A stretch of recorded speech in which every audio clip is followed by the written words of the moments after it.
my name is Davey and today we are going to talk about the effects of imperialism on Australia and its imperializing country, Great Britain.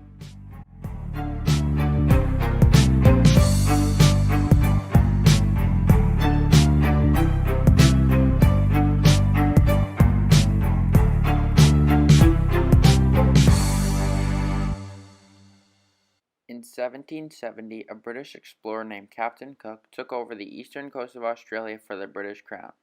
At the time, King George III was the sitting monarch of England. The British explorers arrived at the continent of Australia on February 7, 1788. Upon their arrival, the plan was to create a settlement in Botany Bay and a penal colony to move prisoners away from England to the new settlement. Unbeknownst to the native people of Australia called Aboriginals, the British's arrival with their intention to force their power on their native land was about to change their world. But they weren't going to allow this without a fight. In an effort to protect Australia as they knew it, their plan was to fight the English to preserve their own society. This created the Aboriginal War.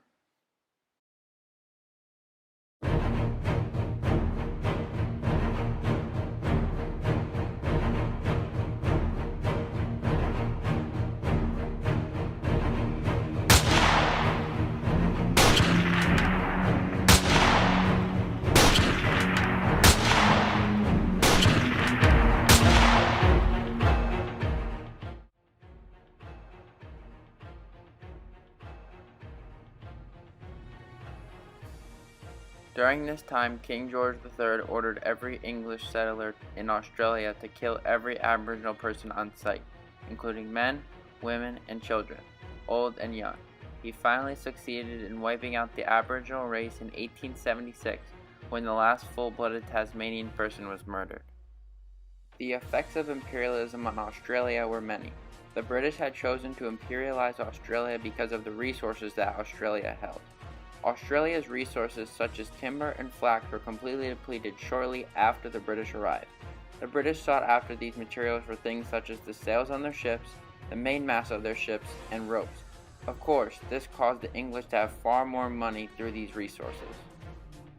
The Aboriginal people were intimidated by the ugly English forces that arrived. The English were imposters on the Aboriginal land and they treated the Aboriginals very poorly. In addition, the Aboriginal people were killed by diseases that were brought in by the British. Through this research, I have learned what an imperialist country can do to another country.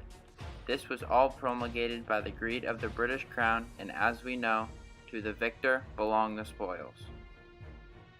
I also noted that this war took place right after the American Revolution, and in 1789, 1 year after England invaded Australia, George Washington became the first president of the United States, and we all know who won that war.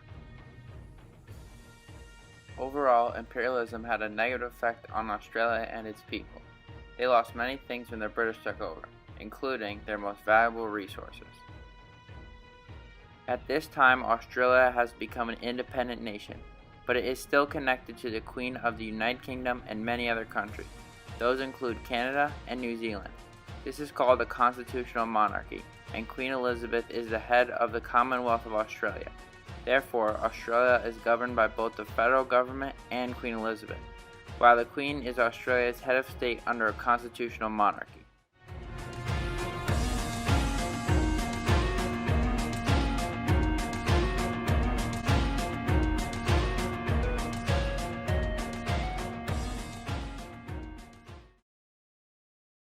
Thank you for listening to today's episode of Davey's Daily Dose of History.